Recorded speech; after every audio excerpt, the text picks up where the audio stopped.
ಅವ್ರಿಗೆಲ್ರಿಗೂ ನಾನು ಧಿಕ್ಕಾರವನ್ನು ಹೇಳ್ತೀನಿ. ಯಾರೇ ಮಾತಾಡಿದ್ರು ಕೂಡ ಪ್ರತಿಯೊಬ್ಬರಿಗೂ ನನ್ನ ಕಡೆಯಿಂದ, ನನ್ನ ಸಮಾಜದ ಕಡೆಯಿಂದ ಧಿಕ್ಕಾರವನ್ನು ಕೂಗ್ತಾ ಇದ್ದೀವಿ. ಯಾಕೆಂದರೆ ಮುಂದಿನ ದಿನಗಳಲ್ಲಿ ಇದಾಗಬಾರ್ದು ಅಂತೇಳಿ ನೀವೆಲ್ಲರೂ ನಮ್ಮ ಸಮಾಜ ತಳಮಟ್ಟದ ಸಮಾಜ, ಅತಿ ಹಿಂದುಳಿದ ವರ್ಗದ ಸಮಾಜ, ಅತಿ ಕಡಿಮೆ ಜನಸಂಖ್ಯೆ ಇರುವಂಥ ಸಮಾಜ, ಅಲ್ಲೊಂದು ಇಲ್ಲೊಂದು ಘಟನೆಗಳು, ಒಂದು ಊರು ಅಂದರೆ 2 ಮನೆ ಅಥವಾ 3 ಮನೆ ಇರುವಂಥ ಸಮಾಜ, ಅವ್ರಿಗೆ ಧ್ವನಿನೇ ಇರಲ್ಲ. ಅವ್ರು ಏನಂತಾರೋ ಅದನ್ನು ಅನ್ಸ್ಕೊಂಡು ಹೋಗುವಂತಹ ಪರಿಸ್ಥಿತಿಯಲ್ಲಿ ನಮ್ಮ ಸಮಾಜ ಇದೆ. ಅದಕ್ಕೋಸ್ಕರ ಯಾರೇ ಈ ಒಂದು ಪದವನ್ನು ಬಳಕೆ ಮಾಡಿರೋರು ಮುಂದಿನ ದಿನಗಳಲ್ಲಿ ತಿದ್ದುಕೊಳ್ಬೇಕು. ಮತ್ತು ಉಗ್ರವಾದ ಹೋರಾಟವನ್ನು ಮಾಡಿದ್ದಾರೆ. ಮೊನ್ನೆ ತಾನೇ ಫ್ರೀಡಮ್ ಪಾರ್ಕಲ್ಲಿ ನಮ್ಮ ಆತ್ಮ ಸಹೋದರರ ಮುಖಾಂತರ ಹಕ್ಕೊತ್ತಾಯದ ಕಾರ್ಯಕ್ರಮವನ್ನು ತುಂಬ ವಿಶಿಷ್ಟ ರೀತಿಯಲ್ಲಿ ಆಯೋಜನೆ ಮಾಡಿ ಸರ್ಕಾರದ ಗಮನಕ್ಕೆ ತಂದಿದ್ದೀವಿ. ಮುಂದಿನ ದಿನಗಳಲ್ಲೂ ಕೂಡ ಉಗ್ರವಾದ ಹೋರಾಟವನ್ನು ಮಾಡ್ತೀವಿ ಅಂತ ಈ ಮೂಲಕ ನಾವು ಹೇಳ್ತಾ ಇದ್ದೇವೆ. ಯಾಕೆಂದರೆ ನಮ್ಮ ಸಮಾಜಕ್ಕೆ ಯಾವುದೇ ರಾಜಕೀಯವಾಗಿ, ಶೈಕ್ಷಣಿಕವಾಗಿ ಮತ್ತು ಔದ್ಯೋಗಿಕವಾಗಿ ಯಾವುದೇ ಸ್ಥಾನಮಾನಗಳು, ಉನ್ನತ ಸ್ಥಾನಮಾನಗಳು ನಮ್ಮ ಸವಿತ ಸಮಾಜಕ್ಕೆ ಇಲ್ಲ. ಮುಂದಿನ ದಿನಗಳಲ್ಲಾದರೂ ನಮ್ಮ ಸವಿತ ಸಮಾಜದ ಧ್ವನಿಯಾಗಿ ನಮ್ಮ ಸಿದ್ದರಾಮಯ್ಯರವರು ಈ ಒಂದು ಜಾತಿ ನಿಂದನೆ ಕಾಯ್ದೆ ಕಾನೂನನ್ನು ತರಲೇಬೇಕು ಅಂತೇಳಿ ನಮ್ಮೆಲ್ಲರ ಆಶೆ, ಒತ್ತಾಯ ಕೂಡ. ನಮ್ಮ ಸಮಾಜ ಸವಿತ ಸಮಾಜಕ್ಕೆ ಒಂದು ಇತಿಹಾಸ ಇದೆ. ಆ ಇತಿಹಾಸ ಇದ್ದರೂ ಕೂಡ ನಮ್ಮ ಸಮಾಜ ಎಲ್ಲರ ಜೊತೆ ಪ್ರೀತಿ ಬಾಂಧವ್ಯದಿಂದ ಒಟ್ಟುಗೂಡಿಕೊಂಡು ಹೋಗುವಂಥ ಸಮಾಜ. ಪ್ರತಿಯೊಂದು ಕಾರ್ಯಕ್ರಮಗಳಲ್ಲಿ ಮುಂಚೂಣಿಯಲ್ಲಿ ಇರ್ತಾರೆ. ಅದು ದೇವತಾ ಕಾರ್ಯ ಆಗಿರ್ಬೋದು, ಹುಟ್ಟದಾಗಿರ್ಬೋದು, ಸತ್ತಾಗಿರ್ಬೋದು. ಆದರೆ ಸವಿತ ಸಮಾಜ ಇಲ್ಲದ ಇರೋ ಜಾಗ ಇಲ್ಲ. ಎಲ್ಲರ ಜೊತೆ ಪ್ರೀತಿ ಬಾಂಧವ್ಯದಿಂದ ಇರುವಂತಹ ಸಮಾಜ. ಆ ಥರ ಸಮಾಜಕ್ಕೆ ಈಗಲಾದರೂ ಈ ಒಂದು ದ್ವೇಷ ಭಾಷಣ ಒಂದು ಕಾಯ್ದೆ ಇದ್ದರೂ ಕೂಡ ಸವಿತ ಸಮಾಜದ ಜಾತಿನಿಂದನೇ ಕಾಯ್ದೆ ಜಾರಿಯಾಗಲೇಬೇಕು ಅಂತೇಳಿ ನನ್ನ ಎಲ್ಲ ಸಮಾಜದ ಪರವಾಗಿ ಸರ್ಕಾರಕ್ಕೆ ಮನವಿ ಮತ್ತು ಹಕ್ಕೊತ್ತಾಯವನ್ನು ಕೂಡ ನಾವು ಮಾಡ್ತಾ ಇದ್ದೀವಿ. ಧನ್ಯವಾದಗಳು ಸರ್. ಬಂಧುಗಳಿಗೆ,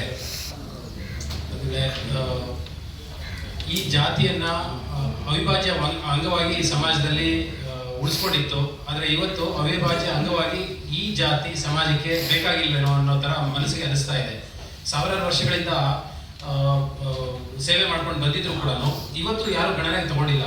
ಉದಾಹರಣೆಗೆ ಈಗ ಗೆಜೆಟ್ನಿಂದ ಪದವನ್ನು ತೆಗೆದುಹಾಕಿದ್ದಾರೆ. ಆದರೆ ತೆಗೆದುಹಾಕಿರೋ ಪದವನ್ನ ಮತ್ತೆ ಜಾತಿಯ ಕಾಲಂನಲ್ಲಿ 2-3 ಜಾಗದಲ್ಲಿ ಮತ್ತೆ ರಿಪೀಟ್ ಆಗಿದೆ ಆ ಪದ. ಇದನ್ನ ನಾವು ಸರ್ಕಾರದ ಗಮನಕ್ಕೂ ತಂದಿದ್ದೀವಿ. ಆಮೇಲೆ ಮುಖ್ಯಮಂತ್ರಿಗಳಿಂದ ಹಿಡಿದು ತುಂಬಾ ಜನಗಳು ಈ ಪದವನ್ನ ಬಳಸಿರೋದೇನೆ, ಗೊತ್ತಿದ್ದು ಬಳಸಿದ್ದಾರೆ, ಗೊತ್ತಿಲ್ಲದೆ ಬಳಸಿದ್ದಾರೆ. ಬಳಸಿದ ಮೇಲೆ ಕೂಡ ಯಾವ ಮಟ್ಟಕ್ಕೆ ಅವ್ರಿಗೊಂದು ಲೇಜಿನೆಸ್, ಕೇರ್ಲೆಸ್ನೆಸ್ ಇದೆ ಅಂದ್ರೆ ಏನ್ ನಡೆಯುತ್ತೆ ಬಿಡೋ ಅನ್ನೋ ತರ. ಸಿ.ಟಿ. ರವಿ ಅವರ ವಿರುದ್ಧವಾಗಿ ಕೂಡ ಈ ರೀತಿ ಹೇಳಿಕೆ ಕೊಡಬಾರ್ದಿತ್ತು ಅಂತ ಹೇಳಿ ಕೇಳ್ಕೊಂಡಾಗ ಅವ್ರು ಹೇಳ್ತಾರೆ, ಯಾರೋ 4 ಜನ ಕುಡಿದ್ಬಿಟ್ಟು ಮಾತಾಡಿದ್ದಾರೆ, ಇದನ್ನ ಪ್ರೆಸ್ ಮೀಟ್ ಮಾಡಕ್ ಹೋಗಿದ್ದಾರೆ, ಇದನ್ನ ದೊಡ್ಡ ಇಶ್ಯೂ ಮಾಡ್ತಿದ್ದಾರೆ ಅನ್ನೋ ರೀತಿಲಿ ಅವರು ಹೇಳಿಕೆ ಕೊಟ್ಟಿದ್ದಾರೆ. ಇದನ್ನ ಯಾರು ಪ್ರಶ್ನೆ ಮಾಡ್ತಾ ಇಲ್ಲ. ಇವತ್ತು ಸಮಾಜದಲ್ಲಿ ಯಾವ ಜಾತಿಯನ್ನ ಅವಮಾನ ಆಗೋ ತರ ನಡೆಸ್ಕೊಳ್ತಾ ಇದ್ದಾರೆ. ಯಾವ್ದಾದ್ರು ಜಾತಿ ಇದೆ ಅಂದ್ರೆ ಅದು ಯಾವುದೂ ಇಲ್ಲ, ಒಂದೇ ಒಂದು ಜಾತಿ ಇದೆ, ನಮ್ಮ ಕ್ಷೌರಿಕ ಜನಾಂಗ. ಈ ಜನಾಂಗವನ್ನ ಆ ಕೆಟ್ಟ ಪದವನ್ನ ದಯವಿಟ್ಟು ಬಳಸಬೇಡಿ ಅಂತ ರಿಕ್ವೆಸ್ಟ್ ಮಾಡ್ಕೊಂಡಾಯ್ತು. ಆದ್ರೆ ಯಾರು ಕೂಡ ಒಬ್ರು ಕೂಡ ಪ್ರತಿಕ್ರಿಯೆ ಕೊಡ್ತಾ ಇಲ್ಲ. ಸರ್ಕಾರದ 55 ಜನ MLA-ಗಳಿಗೆ ಶ್ರೀ ಮುತ್ತುರಾಜ್ ಅವರು ತಗೊಂಡೋಗಿ ಒಂದು ಮನವಿ ಪತ್ರ ಕೊಟ್ಟಿದ್ದಾರೆ. ಈ ಬೆಳಗಾವಿ ಅಧಿವೇಶನದಲ್ಲಿ ದಯವಿಟ್ಟು ಇದ್ರ ಬಗ್ಗೆ ಧ್ವನಿ ಎತ್ತಬೇಕು, ಈ ಪದ ನಿಷೇಧದ ಬಗ್ಗೆ ನೀವು ಮಾತಾಡಬೇಕು ಅಂತೇಳಿ, ಕಾನೂನಾತ್ಮಕವಾಗಿ ಇದನ್ನ ಶಿಕ್ಷಾರ್ಹ ಅಪರಾಧ ಅಂತ ಮೆನ್ಷನ್ ಮಾಡಬೇಕು ಅಂತೇಳಿ ಕೊಟ್ಟಿದ್ದಾರೆ. ಅದನ್ನು ಕೂಡ ಈಗ ಬೆಳಗಾವಿ ಅಧಿವೇಶನದಲ್ಲಿ ಯಾರು ಕೂಡ ಒಬ್ರು ಅದ್ರ ಬಗ್ಗೆ ಮಾತಾಡ್ತಾ ಇಲ್ಲ. ಪ್ರತಿ ಒಬ್ಬ ವ್ಯಕ್ತಿಗೂ ಕ್ಷೌರಿಕ ಬೇಕಾಗಿದ್ದಾನೆ.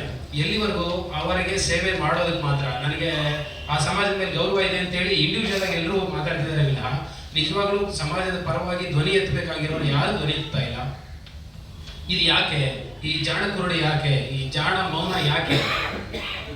ಇದೇ ನಾವು ಸಾತ್ವಿಕವಾಗಿ ಒಳ್ಳೆ ಪದಗಳಿಂದ ನಾವು ಕೇಳ್ತಾ ಇದ್ರೆ ಇದನ್ನ ಹೀಗೆ ಮುಂದಕ್ಕೆ ತಳ್ಕೊಂಡು ಹೋಗ್ತಿದ್ದಾರೆ. ಆಲ್ರೆಡಿ ಲಕ್ಷಾಂತರ ಜನ ಈ ಸಮಾಜದಲ್ಲಿ ಕ್ರೀಮಿ ಲೇಯರ್ ಏನಿದೆ, ಮೇಲ್ಪದದಲ್ಲಿ ಒಳ್ಳೆ ಸ್ಥಾನಮಾನ ಪಡೆದಂತವರು, ಕಷ್ಟಪಟ್ಟು ಓದಿ ಹೋಗಿರುವಂತವ್ರು ಈ ಜಾತಿ ಹೇಳ್ಕೊಳ್ಳೋದಕ್ಕೆ ಅಸಹ್ಯ ಪಡ್ಕೊತಾ ಇದ್ದಾರೆ. ಮತ್ತೆ ಈ ಕ್ಷೌರಿಕ ವೃತ್ತಿ ಮಾಡುವಂಥವ್ರನ್ನ ಯಾವ ರೀತಿ ಸಂಬೋಧಿಸ್ತಾರೆ ಅಂತೇಳಿ ನಮ್ಮ ಜನಪ್ರತಿನಿಧಿಗಳಿಗೆ ಅರ್ಥ ಆಗ್ತಾ ಇಲ್ವಾ ಅನ್ನೋಂಥದ್ದು ನನಗೆ ಒಂದು ಡೌಟ್ ಆಗ್ತಾ ಇದೆ. ಕಾರಣ ಯಾಕಂದ್ರೆ ಅವರು ಮೊನ್ನೆ ಲಗಣ ಅವರು ಪ್ರಸ್ತಾಪ ಮಾಡ್ತಾರೆ, ಅದ್ರಲ್ಲಿ ಹೇಳ್ತಾರೆ ಅವರು, ಅಂದ್ರೆ ಅವರ ಉದ್ದೇಶ ಅದಲ್ಲ. ಅಂದ್ರೆ ಬಳಕೆ ಮಾಡುವಂಥ ಸಂದರ್ಭದಲ್ಲಿ ಈ ಒಂದು ಪದವನ್ನ ಬಳಕೆ ಮಾಡ್ತಾರೆ, ಜಾತಿ ನಿಂದನೆ ಪದವನ್ನ ಬಳಕೆ ಮಾಡಿ ಮಾತಾಡ್ತಾರೆ.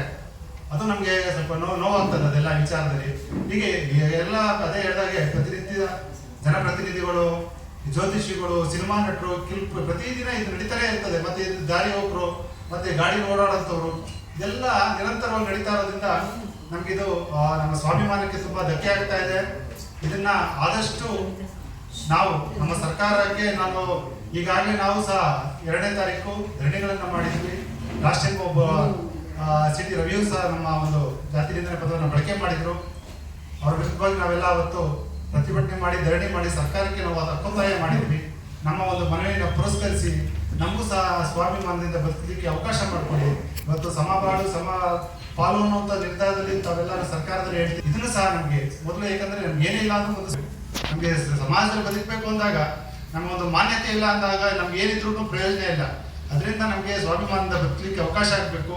ಮತ್ತೆ ಇದ್ರ ನಂತರ ಏನಾಗಿದೆ ಅಂದ್ರೆ ಇವತ್ತು ನಮ್ಮ ಮನವಿಗಳೆಲ್ಲ ಕೊಟ್ಟಿದ್ದೀವಿ.